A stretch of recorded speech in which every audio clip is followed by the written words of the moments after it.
mental. Cuando una persona miente al contestar a una pregunta, su respuesta se inicia un par de segundos después que cuando es sincera, un retardo debido al esfuerzo que se requiere para elaborar la mentira y controlar los canales emocionales y físicos a través de los cuales la verdad puede acabar desvelándose. Mentir bien exige concentración, un esfuerzo mental que requiere del concurso de la vía superior. Pero, puesto que la atención es una capacidad limitada, el hecho de mentir que va acompañado de la inhibición del despliegue involuntario de emociones que podría traslucir. Esa mentira consume una dosis extra de recursos neuronales del área prefrontal que la deja provisionalmente vacía para acometer otra tarea. Solo las palabras pueden mentir. Pero el signo más frecuente de que alguien miente tiene que ver con la discrepancia entre sus palabras y su expresión facial, como cuando alguien nos asegura que está muy bien mientras el temblor de voz revela claramente la angustia que está experimentando. No existe ningún detector de mentiras completamente fiable, me dijo Ekman. Pero cualquiera puede detectar las situaciones críticas. Es decir, los momentos en los que las emociones de la persona no coinciden con lo que nos dice, indicio de un esfuerzo mental adicional que requiere a gritos una consideración más detenida.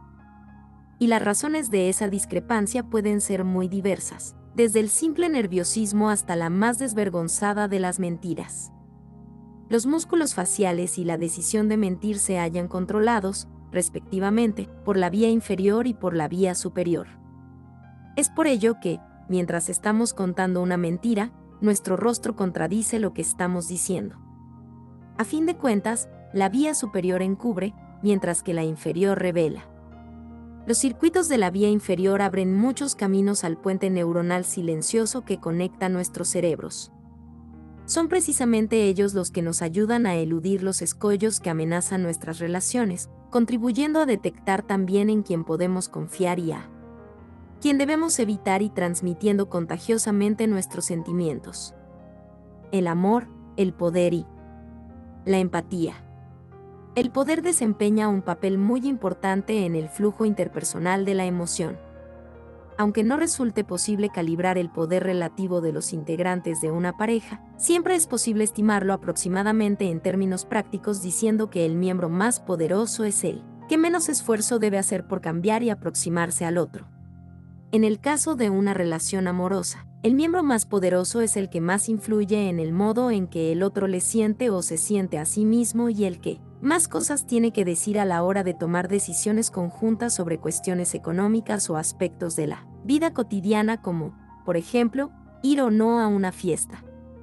A decir verdad, las parejas suelen repartirse tácitamente el poder y uno, por ejemplo, se ocupa de las cuestiones económicas, mientras que el otro se encarga, pongamos por caso, de la planificación de las relaciones.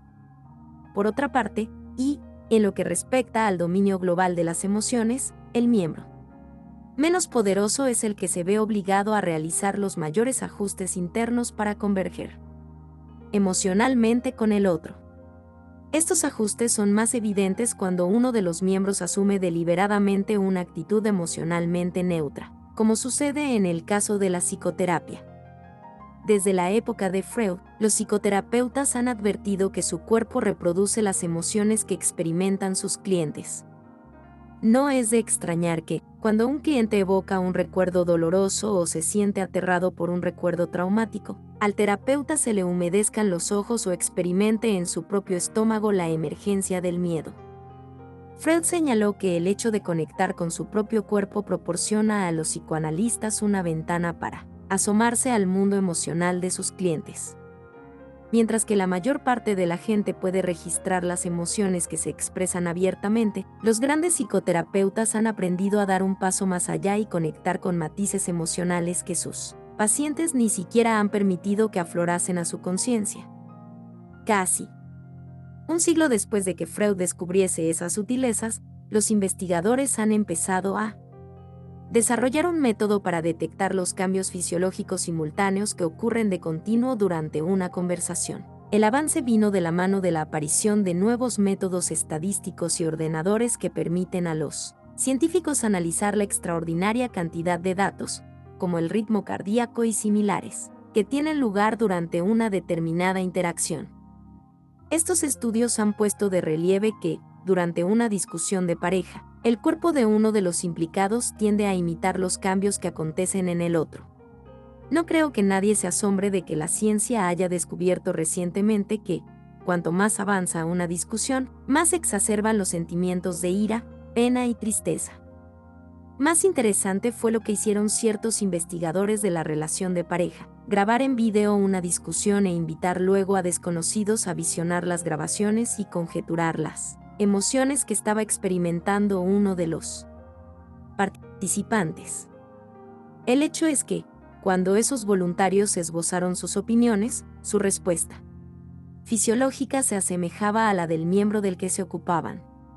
Cuanto más exacta es la imitación de la persona observada, más exacta es también la sensación de lo que esa persona está sintiendo, un efecto que resulta más patente en el caso de emociones negativas como la ira. Parece pues que la empatía, es decir, la capacidad de experimentar las emociones que otra persona está sintiendo, es tanto psicológica como mental y se asienta en el hecho de compartir el estado interno de la otra persona. Esta danza biológica tiene lugar cuando una persona empatiza con otra, es decir, cuando comparte sutilmente el estado fisiológico de la persona con la que está conectada. Las personas cuyos rostros expresan las expresiones más intensas son también las que más exactamente juzgan los sentimientos de los demás, lo que parece derivarse del principio general que afirma que, cuanto más similar sea, en un determinado momento, el estado fisiológico de dos personas, más fácilmente podrá sentir cada uno de ellos lo que el otro está experimentando. Así pues, cuanto mayor es la conexión con una determinada persona, más fácilmente podremos entender lo que ésta, aunque solo sea de manera sutil, está experimentando. En tales casos, la resonancia es tal que, aunque no queramos, sus emociones son las nuestras. Resumiendo, pues, las emociones que percibimos tienen consecuencias, lo que nos proporciona una buena razón para esforzarnos en cambiarlas en una dirección positiva. Capítulo 2. Una receta para el rapport. La sesión de psicoterapia está en marcha.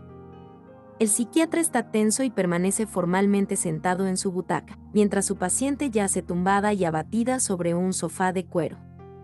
Es evidente que se encuentran en longitudes de onda muy diferentes. El psiquiatra acaba de cometer un grave error terapéutico, interpretando desafortunadamente un comentario de su paciente. Entonces se disculpa diciendo: solo quería subrayar algo que creo que obstaculiza el tratamiento. No comienza la paciente, pero el terapeuta la interrumpe de nuevo con otra interpretación. En el momento en que está a punto de responder, vuelve a cortarla. Cuando finalmente logra hilvanar una frase entera, la paciente se queja de lo que se vio obligada a soportar mientras vivía con su madre, un comentario que también encierra una queja implícita hacia la actitud del terapeuta. Así va discurriendo la sesión como un concierto discordante de instrumentos desafinados.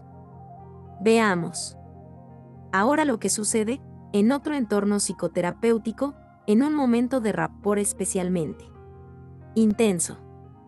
El paciente acaba de comentarle a su terapeuta que ayer mismo concertó con su novia la fecha de su boda. Llevaban varios meses explorando el miedo al compromiso de su paciente, que finalmente parecía haber acopiado el coraje necesario para enfrentarse al matrimonio. Por ello celebraron contentos y en silencio ese momento. El rapport es tan completo que sus posturas y movimientos se encajan como si estuvieran ejecutando deliberadamente una danza en la que, cuando uno avanza, el otro retrocede.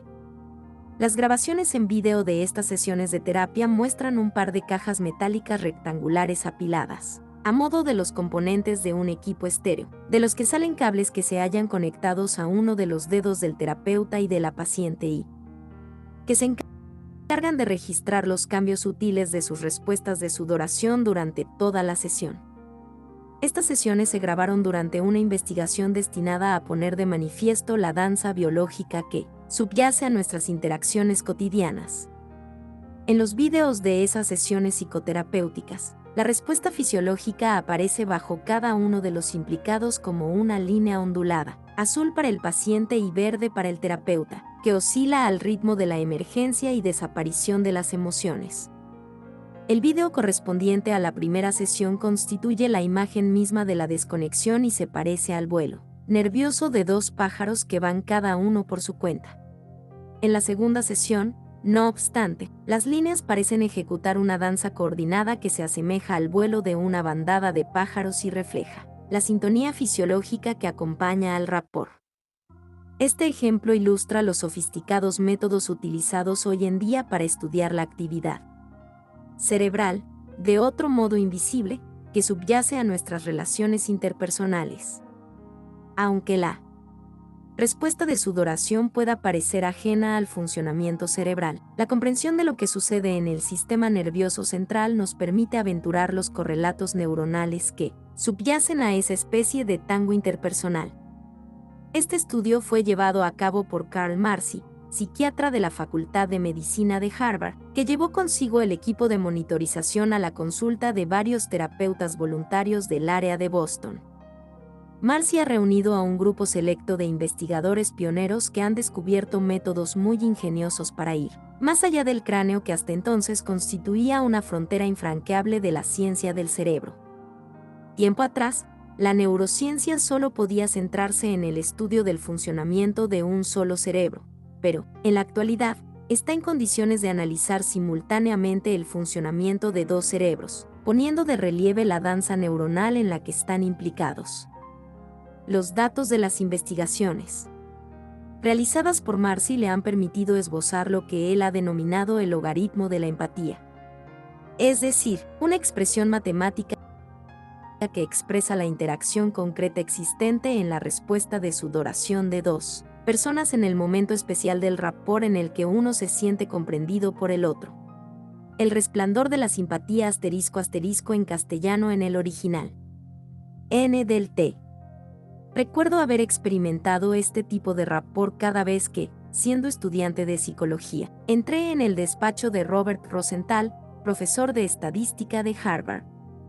Bob, como todo el mundo le llamaba, tenía la merecida reputación de ser el profesor más afectuoso de todo el departamento. Independientemente de nuestras razones y de la ansiedad con la que fuésemos a verle, todos salíamos de su despacho con la sensación de haber sido escuchados, entendidos e invariablemente nos sentíamos, de un modo que me atrevería a calificar como mágico, mejor. Bob tenía una habilidad muy especial para que todo el mundo se sintiera bien y lo hacía de un modo que ni siquiera se notaba. Bien podríamos decir que su verdadera especialidad científica giraba en torno a los vínculos no verbales que establecen el rapport. Años más tarde, Bob y una colega publicaron un importante artículo subrayando los ingredientes fundamentales que convierten a una relación en algo mágico, es decir, la receta del rapport. El rapport solo existe entre los seres humanos y se halla presente en cualquier relación afectuosa, comprometida y amable. Pero su importancia va mucho más allá de los momentos fugaces de bienestar porque, en tal caso, las decisiones que toman las personas implicadas, ya se trate de una pareja organizando sus vacaciones o de un equipo de directivos planificando la estrategia de la empresa, son más creativas y eficaces. La sensación que acompaña al rapport es muy positiva y genera la armonía que jalona la simpatía, en donde los distintos implicados experimentan la cordialidad, la comprensión y la autenticidad del otro.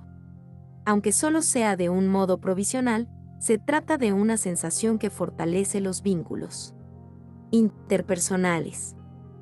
Son tres, según Rosenthal, los ingredientes que determinan este tipo de relación: la atención, la sensación de bienestar mutua y la coordinación no verbal que, cuando se hallan simultáneamente presentes, favorecen la emergencia del rapport. El primero de los ingredientes es la atención compartida. Cuando dos personas atienden a lo que el otro dice y hace, se genera una sensación de interés compartido, una atención de doble sentido que constituye una especie de adhesivo perceptual y alienta la aparición de los mismos sentimientos. Uno de los indicadores del rapport es la empatía mutua, y eso era precisamente lo que experimentábamos con Bob, porque él se hallaba completamente presente y nos prestaba toda su atención. Ese es el indicador que establece la diferencia entre las relaciones simplemente relajadas y el rapport porque, si bien En el primer caso, nos sentimos a gusto. No tenemos la sensación de que la otra persona se halle conectada con nuestros sentimientos. Rosenthal cita un estudio en el que los sujetos del experimento se agruparon en parejas. Uno de los miembros de cada pareja, secretamente aliado con los investigadores, tenía que presentarse con un dedo herido y en un determinado momento parecía volver a lesionarse. Sí, durante la supuesta lesión, el otro estaba mirando a los ojos de la supuesta víctima, se sobresaltaba e imitaba su expresión dolorida, cosa que era mucho menos probable cuando no miraba directamente, aunque fuese, no obstante, consciente de su dolor. Y es que, cuando no prestamos una atención completa, solo conectamos con el otro de un modo parcial y soslayamos detalles cruciales, especialmente de índole emocional. Mirar directamente a los ojos abre la puerta de acceso a la empatía. La atención, pues, no es más que el primero de los requisitos imprescindibles del rapport. El siguiente ingrediente es la sensación positiva, que se pone básicamente de manifiesto a través del tono de voz y de la expresión facial. Debemos señalar que, para el establecimiento de una sensación positiva, los mensajes no verbales son mucho más importantes que todo lo que podamos decir verbalmente. Resulta sorprendente, en este sentido, cierto experimento en el que, cuando los directivos proporcionaban a sus subordinados un feedback poco halagador con un tono de voz y una expresión cordial y amable, quienes recibían las críticas no dejaban, por ello, de sentirse a gusto en la relación. La coordinación o sincronía constituye el tercer ingrediente fundamental de la fórmula del rapport de Rosenthal, que habitualmente discurre a través de canales no verbales tan sutiles como los movimientos corporales, el ritmo y la sincronía de la conversación. Las personas que han establecido un buen rapport se sienten bien y expresan libremente sus emociones. Sus respuestas espontáneas e inmediatas se hallan tan bien coordinadas como si estuvieran ejecutando una danza, planificada de antemano. Sus ojos se cruzan con frecuencia, sus cuerpos permanecen próximos, se sientan cerca, sus narices permanecen más próximas que durante una conversación habitual y no se incomodan por la presencia de silencios. A falta de tal coordinación, la conversación resulta incómoda, con respuestas inoportunas y pausas embarazosas, en cuyo caso, los implicados se mueven nerviosamente o se quedan paralizados, desajustes que acaban socavando el rapport. La sincronía. En un determinado restaurante local trabaja una camarera a la que todo el mundo adora, porque muestra un curioso talento natural para sintonizar con el ritmo y el estado de ánimo de sus clientes y entrar en sincronía con ellos.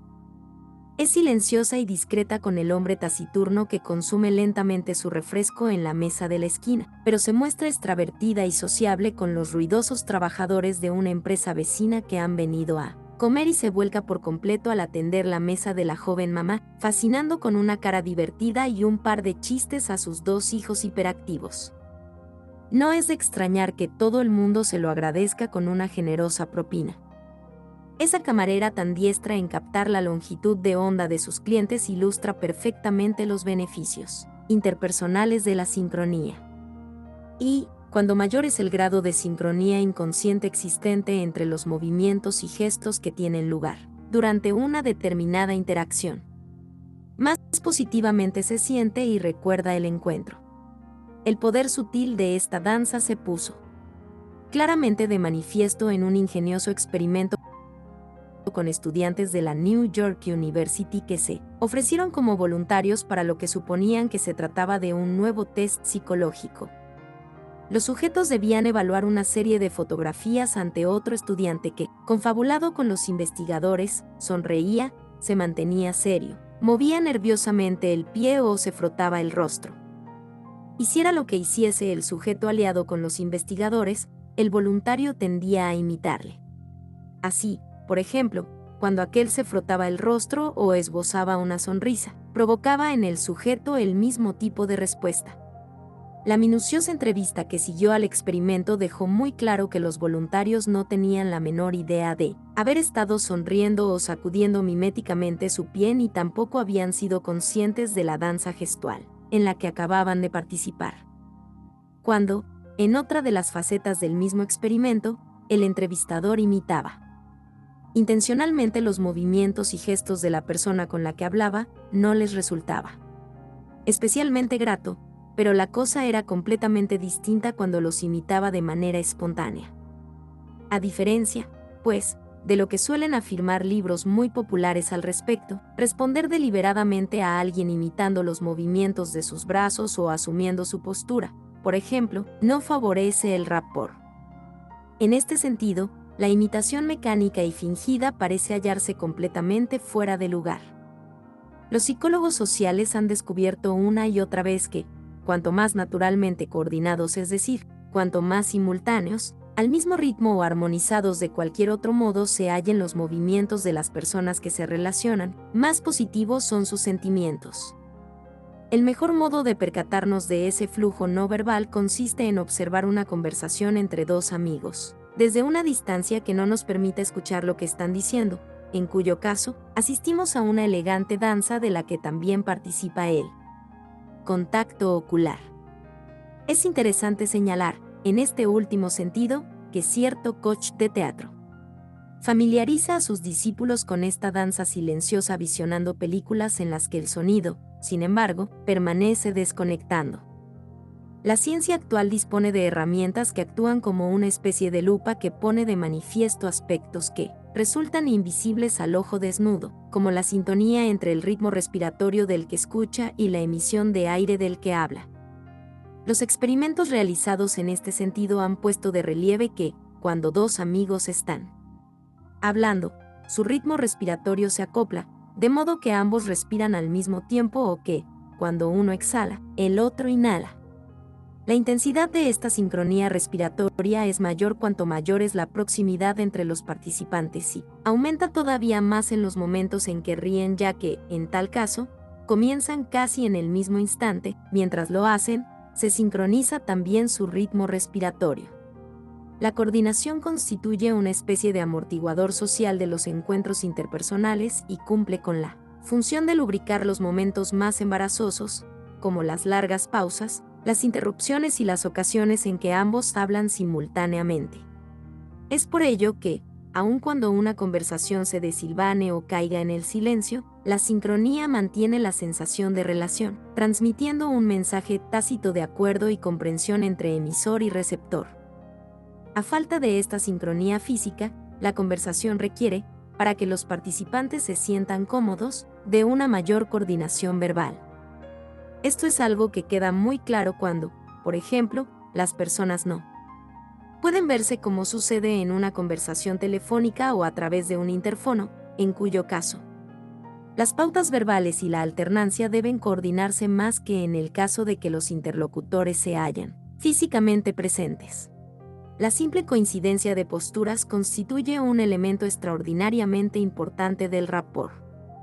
Cierto estudio que investigó los cambios de postura de los alumnos de un aula descubrió, por ejemplo, que, cuanto más semejantes son sus posturas a las de sus profesores, más intenso es el rapport y mayor también su nivel general de implicación mutua.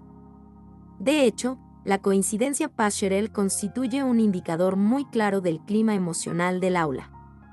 La sincronía va acompañada de un placer visceral cuya intensidad es tanto mayor cuanto mayor sea el tamaño del grupo. La expresión estética de la sincronía grupal se manifiesta en el disfrute universal de bailar o moverse al mismo ritmo que puede advertirse en el impulso que mueve los brazos de los espectadores que hacen la ola en las gradas de un estadio de fútbol. El fundamento neurológico de la resonancia se halla integrado en la estructura misma de nuestro sistema nervioso. Aún estando en el útero de la madre, el feto sincroniza sus movimientos con el ritmo del habla humana, pero no con otros sonidos.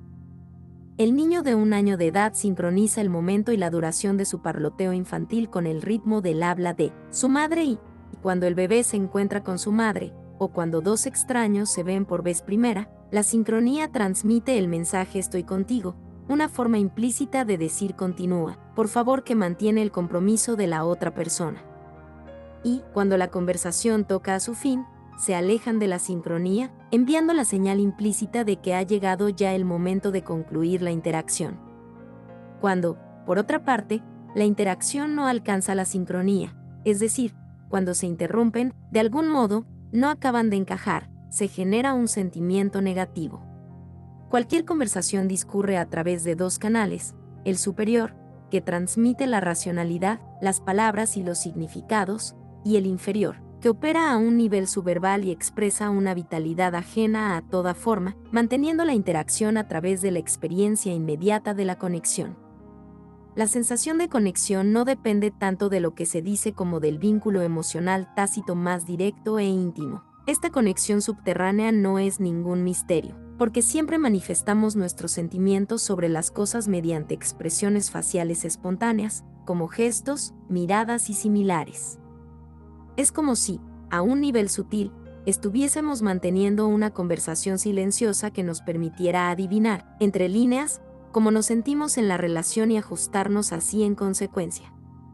Cada vez que dos personas conversan podemos contemplar este minué emocional en la danza de sus cejas, en los gestos rápidos de sus manos, en las expresiones faciales fugaces, en los veloces ajustes del ritmo verbal, en los intercambios de miradas y cosas por el estilo. Esta sincronía es la que nos permite acoplarnos y conectar, y si lo hacemos bien, entrar en resonancia emocional positiva con los demás. Cuanta mayor es la sincronía, más semejantes son las emociones que experimentan los implicados y su mantenimiento determina el ajuste emocional. Cuando, por ejemplo, un bebé y su madre pasan juntos de un bajo nivel de energía y alerta a otro más elevado, es mayor el placer que experimentan.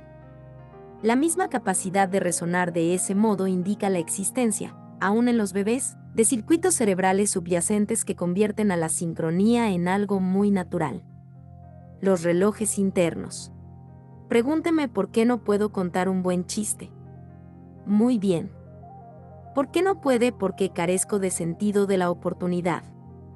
Los buenos cómicos tienen un gran sentido del ritmo y de la oportunidad para contar chistes. Como sucede en el caso de los concertistas que estudian una partitura musical, suelen analizar minuciosamente cuántas pulsaciones deben esperar antes de rematar un chiste, como bien ilustra el chiste que acabamos de mencionar, cuando deben interrumpirlo. Conseguir el pulso justo garantiza la expresión artística del chiste. La naturaleza ama el ritmo. La ciencia ha descubierto que el mundo natural está lleno de sincronías cada vez que un proceso natural se acopla y oscila al ritmo de otro. Así, cuando las olas están desacompasadas, se anulan mutuamente y cuando, por el contrario, se sincronizan, se ven amplificadas. Ese acompasamiento se halla muy presente en el mundo natural, desde las olas del océano hasta los latidos del corazón, y también ocurre en el dominio de las relaciones interpersonales cuando nuestros ritmos emocionales se sincronizan. Cuando un metrónomo humano nos propone un determinado ritmo nos hace un favor y viceversa. El mejor modo de advertir esta sincronía quizás consista en escuchar el despliegue virtuoso de un concierto, en cuyo caso, los músicos parecen extasiados y oscilar al ritmo de la música. Pero lo más interesante es que, por debajo de esa evidente sincronía, la conexión se asienta en los mismos cerebros de los músicos. La investigación realizada sobre la actividad neuronal de cualquier par de esos músicos pone de manifiesto una gran sincronicidad. Cuando dos violoncelistas, por ejemplo, tocan el mismo fragmento musical, el ritmo de activación neuronal de sus hemisferios derechos parece acoplarse, una sincronía que es mucho mayor que la existente entre los hemisferios izquierdo y derecho del cerebro de cada uno de los ejecutantes.